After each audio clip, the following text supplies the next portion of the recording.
As I've mentioned before, I am revamping or overhauling the air conditioning system on this car, changing one component at a time, and this time it's the expansion valve turn. This thing is a Denso unit for 134a gas. Part number is 475-2021 space 62407. But be that as it may, I'm going to give you all this information in the comment section below. We are replacing this again because I want to overhaul the air conditioning system on this car because it's time. The thing is that this car has 284,000 miles and it's never been revamped. It's never been overhauled. The compressor's probably tired. It's not producing enough pressure, and on and on and on I could go about this. But first things first, let me show you where this is and what it takes to get it done. The expansion valve, it's right back there. You see it where those two lines go into the firewall? There is a little plate. I don't know if you can see it. There it is. You see it? There's going to be a plastic screw cap which will remove that cover. And right behind that firewall, accessible from the outside, or better yet, from under the hood, is the expansion valve. And there's only one screw, and I'm going to show you what it takes to replace this. But first, obviously, because it's a pressurized system, we're going to have to drain the refrigerant from the car, and we will do so with this unit right here. But you don't need to know about any of this because this is not what this video is about. The video is about replacing the expansion valve, so let's do that. First things first, empty out the AC system. Now that the AC system has been vacuumed out or has been discharged so that there's no pressure in the system, we can move on to doing all the access necessary to remove the expansion valve. So what we're going to need to do, first we're going to take this cover off. We're going to need to remove that, I don't know if you can see it. See this clamp right here? There's a clamp under here. See where my finger is at? There's one right here, and there's one right back there. There's one right back there. They look like the 10mm plastic nuts, and we're going to remove that cover also.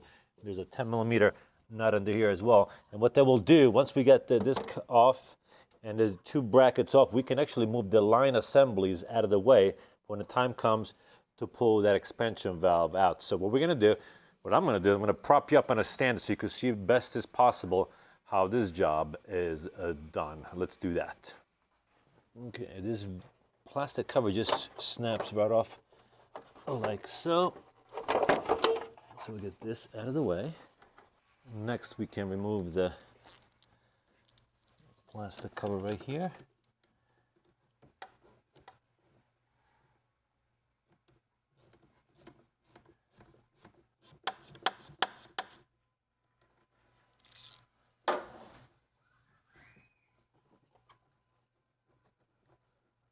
Oh man. Oh, it's made of cardboard and this thing just broke apart. What a shame. So now what we can do is remove these caps right here.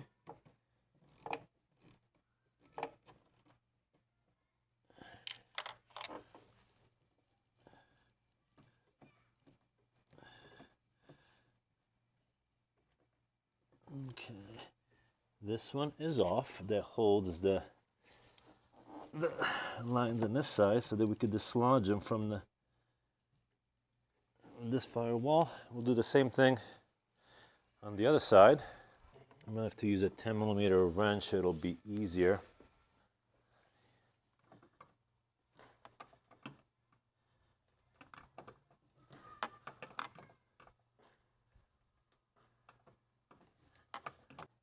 We got the two brackets removed, the one right there and the one right there, and they look like this. See it?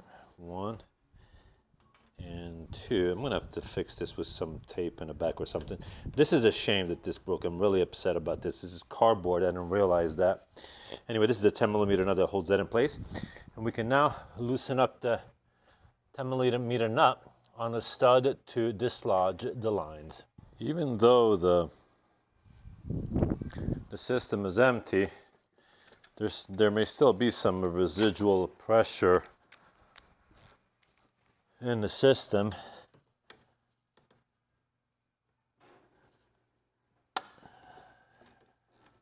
It's not a whole lot of torque, guys. This is not a whole lot of torque.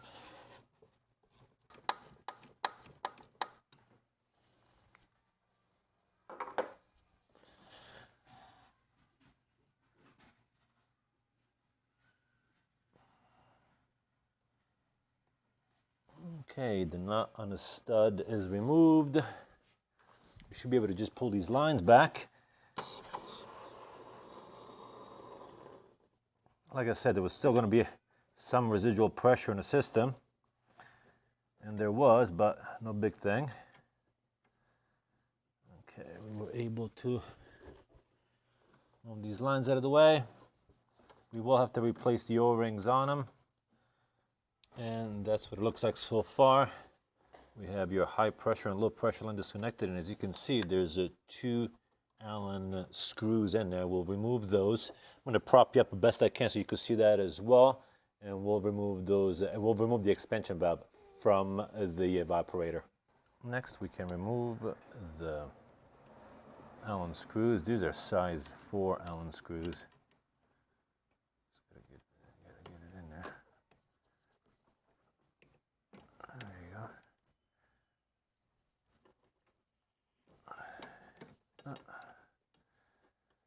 This is proving to be a little bit harder than I thought. Let me see. There's one.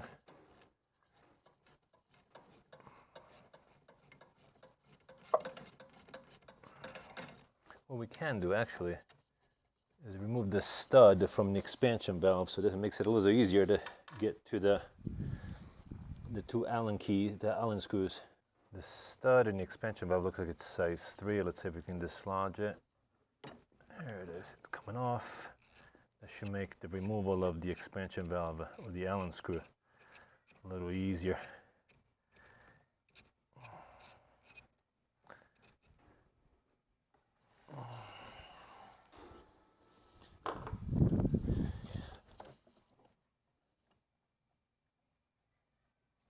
All right, the stud is out.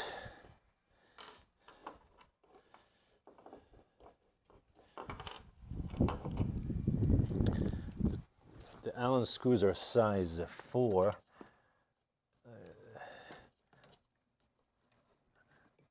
There you go. Now we're talking. All right.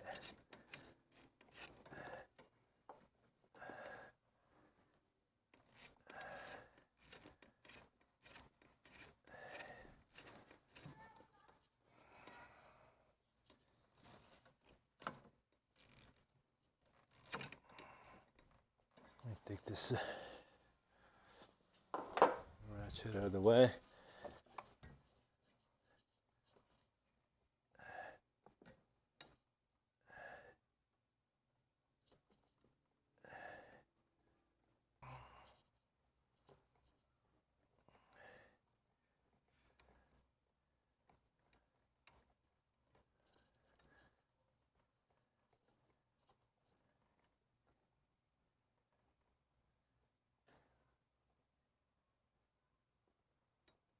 There's one screw.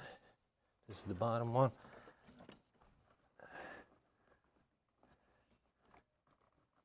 And this is the top one. And they're the same size. We'll put this aside. And we will use the stud to pull the expansion valve off the evaporator. Just do that. It should just come right out.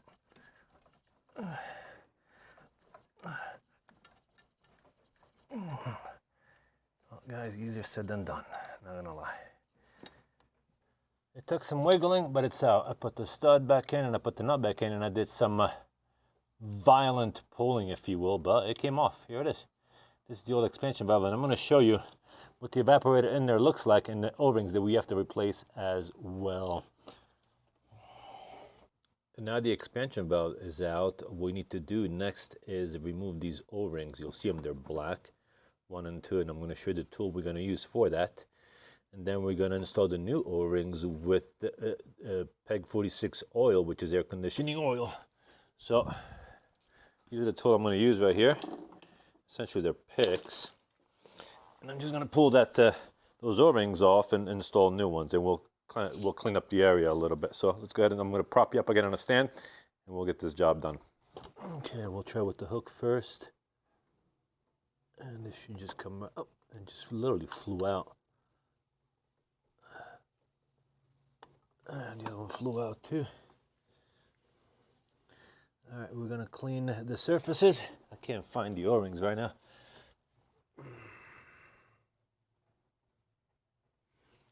Hopefully they fell on the floor. Okay, we'll clean the surfaces with a paper towel.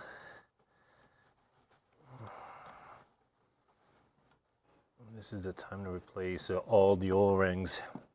The ones not only on the evaporator, but on the lines going to the expansion valve as well. So let's go ahead and do that.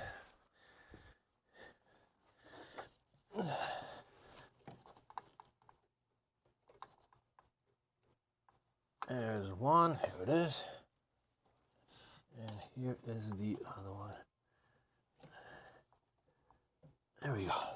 All the O-rings have been removed.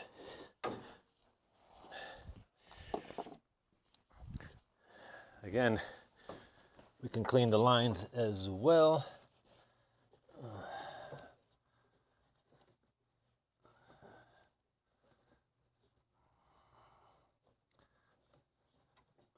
Okay, and then we can now put the new O-rings on the lines.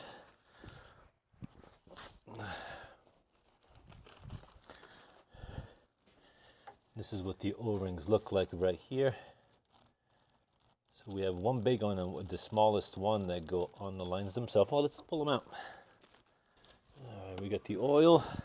Again, for oil, we're using a PEG 46 oil, which is the oil suitable for the R134a refrigerant. You guys be super careful, especially if you only have one set of O-rings. Don't lose any and be super careful because of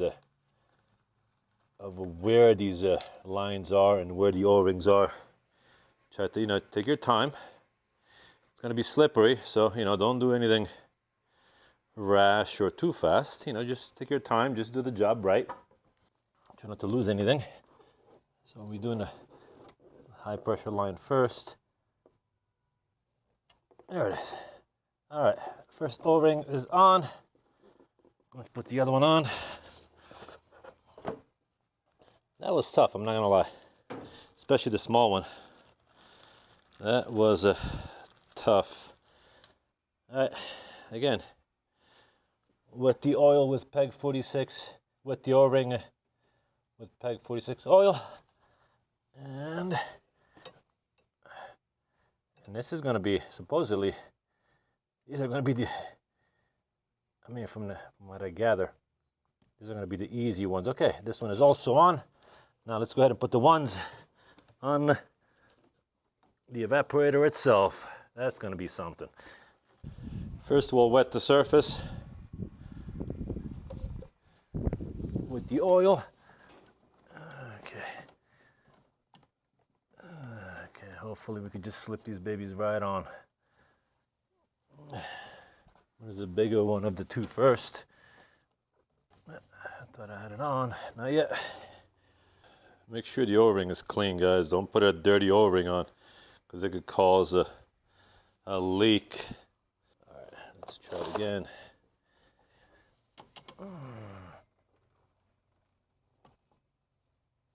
Oh, it went on. Beautiful. That was nice. All right, let's put the other one, the high pressure side.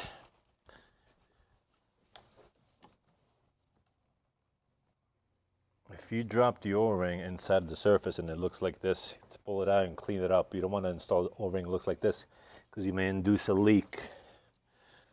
Okay, we clean the O-rings, and we're going to try this again.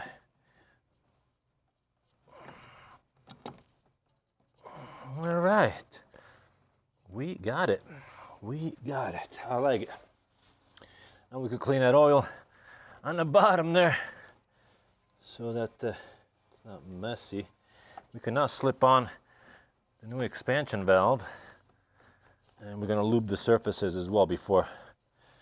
Also, before this is all dirty, guys, make sure that these surfaces are clean before you put them back on. Okay, let's go ahead and grab that expansion valve and slip it on. Here's the new expansion, guys. I put some oil on the inner surfaces plus on the O-rings as well. That should facilitate the install. This is the old one right here. And there was that piece of paper glued to the roof here, to the mushroom, so I just put it over here. It's probably there for a reason, so we're going to go ahead and slip this in place. And here we go. As you can tell, I temporarily installed the stud with the nut, so that gives me some form of grip for installing this thing. So this is how it's going to go on. And I should just slip it right on. And then we could put the, let me see. Oh, it looks like it went right on and no problems. Let's go ahead and put the Allen screws in. Let me take the stud off. Okay, took the stud off. Now let's go ahead and put the Allen bolts in. Here's one.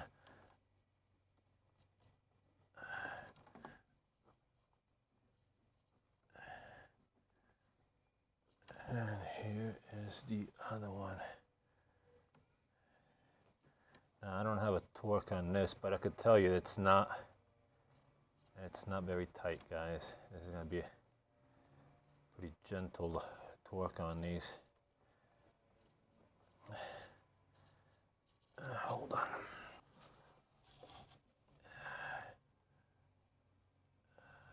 Again, these are size 4 Allen bolts.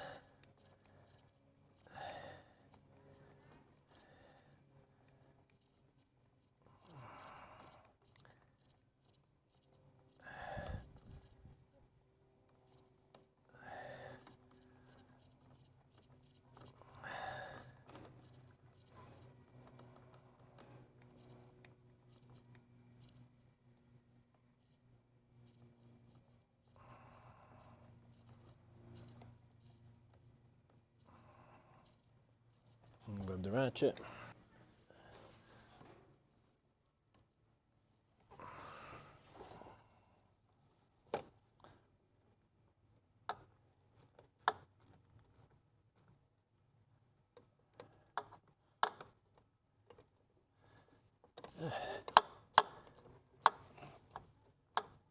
That's it.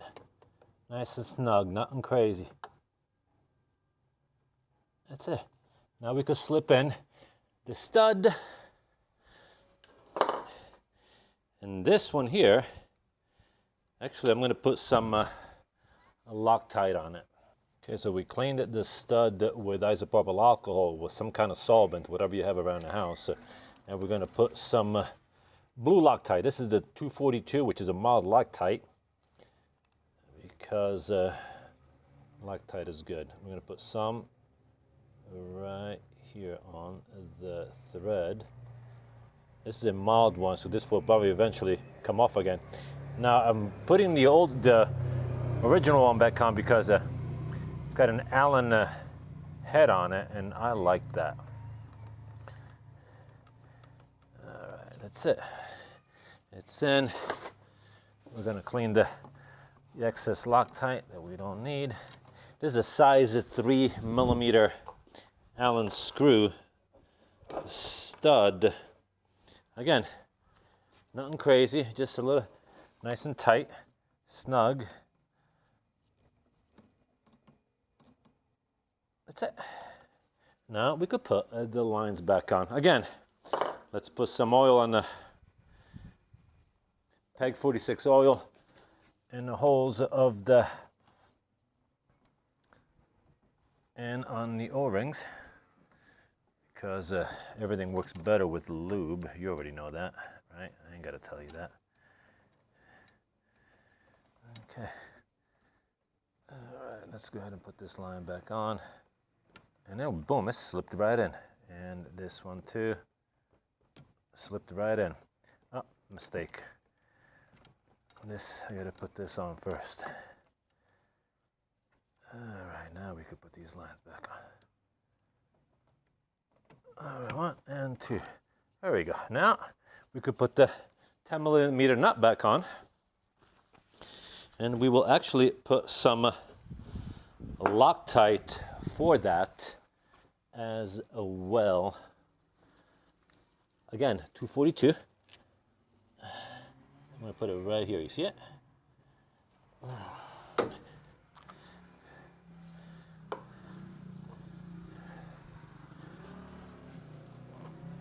There's a 10 millimeter nut.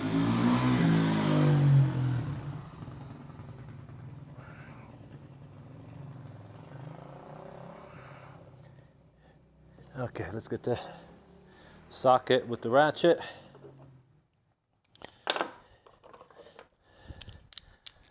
Again, this is nothing crazy in terms of tightness because on the bigger line, as you see on the left, that's a low pressure line coming out of there, and it's probably anywhere between 20 and 40 psi.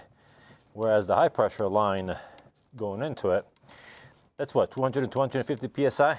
Although it may sound like a lot because it's it sounds like it's a lot. Relatively speaking, it's not that much. And I speak from experience because I deal at work, in my line of work, with anywhere between 3,000 and 3,700 psi. And that's when you got to be concerned with the pressures. This is nothing. This is just that's it. Nice and snug. That's it. Let me wipe up all this oil that it's on these hoses and lines, because you know, guys, you know how I like to work. The eyes gotta eat too.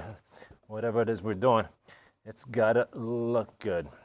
And that is the extent of replacing the expansion valve, my friend. Nothing to it. Just don't over torque things. That's the most important part. And make sure that you don't, install the surfaces are clean, so that when you install the O-rings and the lines, you don't suffer any leaks. Now, as far as putting this back on, what I'm going to do is I'm going to put some Gorilla Tape in the back and cut out the holes so that it looks half decent. I'm going to show you what it looks like when I'm done. Well, here it is, guys. This is my repair. I used Gorilla Tape to patch both sides and cut slits so that I could slide it on. I mean, you know, guys, I didn't want to not have one on there because there was one on there. I live by the motto, how you do anything is how you do everything. And I don't want to not have this there. Now, however, even though it's fixed, I am not going to install this yet because we are going to reservice the air conditioning system, and we're going to do a leak check of that area, and we are going to use this tool right here. This is an infrared refrigerant leak detector, and I forget what the type is. I think it's a type 200, and it's by Elitech. It's a pretty good unit. I like it. I've used it before. I'm very happy with it. But anyway, what we're going to do next, however, we're still not done with the job. This is the ILD 200. Here it is. That's the unit that we have here. And I'll leave you a link in the description area so you know more about it. What we're going to do next, however, is we're going to reinstall these clamps right here. 1 and 2 that hold the refrigerant lines in place. It's right there. You see it? Here's one, and here's the other one right there. So let's go ahead and put those back. See it? 1 and 2. We put these back, and then we could service the AC. Okay, the plastic brackets are back on. You see it? Now keep in mind, these are plastic screws on plastic brackets, so don't get too crazy. Now, I'm sorry I didn't show you. I'm trying to hurry and finish this job. Here's the other one right there. See it? Right here. This one, you're going to need a wrench from out here to do it from behind this line. Again, these are plastic screws on plastic brackets, so don't get too crazy with the tightening.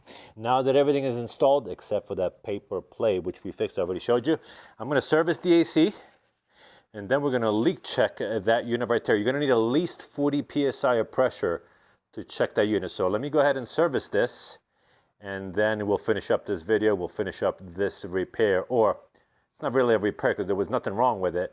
This is more of a, what's not more of a, I am in the middle of revamping and overhauling the whole AC system on this car. I already did the outside air temperature sensor, and I already did the high pressure switch under here.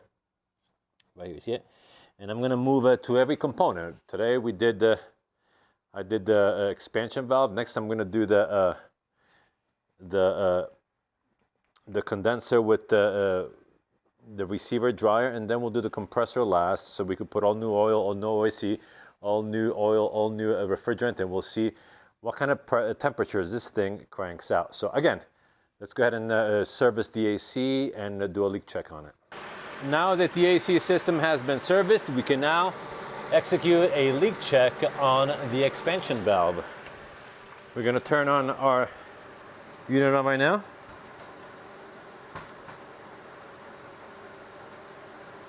Here it is. It's going to take 30 seconds for it to warm up.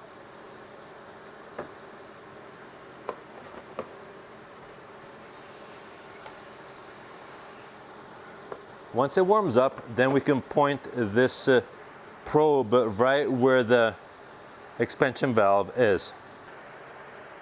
The leak detector is ready. We cannot point it right where the expansion valve is, see if there's any gases. And there you go, it's not picking anything up, so it looks like we are leak-free, guys. We are leak-free. I love it. This is what it takes, guys. This is what it takes. And finally, my friend, we can put the cover back on that I fixed. And it looks beautiful, just like so. Come on. This thing's cold. Okay, come on. And this goes like this, and this goes like this. There we go. Nothing fancy, but it had a cover on it, so we're going to put it back on.